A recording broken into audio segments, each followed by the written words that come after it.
Quarta corsa è una condizionata per cavalli di 3 anni, ritirati i numeri 1 e 5. Andiamo a leggere lo schieramento: 2 Belgique Best, Gianvito D'Ambroso, 3 Bob Logan, Maurizio Cheli, 4 Budduso Lippi, Andrea Farolfi, 6 Batman Matley, Maurizio Visco. Seconda fila: 7 Barcellona, Roberto Andreghetti, 8 Besame Muccio, Alessandro Gocciadoro, 9 Bella Cam, Antonio Di Nardo, 10 Biluleo, Marco Stefani, 11 Brendax, Salvatore Valentino. Andiamo un po' indietro Barcellona. Solo 4 in prima fila. Veloce il Sauro Belgique Best, difende la corda mentre parte molto svelta Brendax, approfittando che non aveva nessuno davanti. L'allieva di Salvatore Valentino si getta però di galoppo sulla curva. La seconda posizione è per Bob Logan davanti a Besame Muccio. Numero 11 Brendax, squalificato. Posta subito al largo Alessandro Gocciadoro con la figlia di Donato Nover e va a chiedere strada a Belgique Best. Vediamo la scelta di Gianvito D'Ambroso, che però si getta di galoppo. Numero 2 Belgique Best, squalificato. Dream, quindi viene squalificato ed è quindi battistrada Besame Muccio dopo 400 metri in 33. La seconda posizione era per Bob Logan davanti a Budduso Lippi.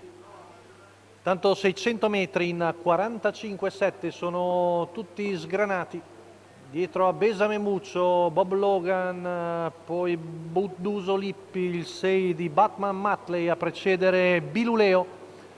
Accenna a spostare Bella Cam, intanto ancora un 15,6 qui davanti alle tribune. Viene fuori un primo giro in 1-1-3, sempre in vantaggio l'allieva di Alessandro Gocciadoro, seguita da Bob Logan e Budduso Lippi. Prova ad avanzare al largo. Vediamo Biluleo, ma fa fatica un po' a perseverare. Chilometro in 1,17 secco di Besame Muccio. Bob Logan sempre secondo davanti a numero 10 Biluleo, squalificato. Batman Matley avanza all'esterno Budduso Lippi e viene deciso al largo. 15,4 la frazione di là. Ancora in vantaggio Besame Muccio su Bob Logan, ma viene all'esterno Budduso Lippi. Ancora insiste al largo il figlio di Pitagora B con Andrea Farolfi. Ultima curva passata in 15,1, retta d'arrivo Besame Muccio in netto vantaggio su Budduso Lippi. Poi Bob Logan, ultimi 50 metri e Besame Muccio viene a cogliere la sua prima vittoria in carriera. Secondo posto per un ottimo Budduso Lippi, mentre per il terzo forse Bella Cam batte Bob Logan. 29,6 a chiudere. 1,16,1 la media al chilometro per questa portacolori della scuderia Werner, la figlia di Donato Nover e Suavidad. Besame Muccio che al sesto tentativo coglie la sua prima vittoria in carriera, regala il doppio a Alessandro Gocciadoro sia da driver che da allenatore.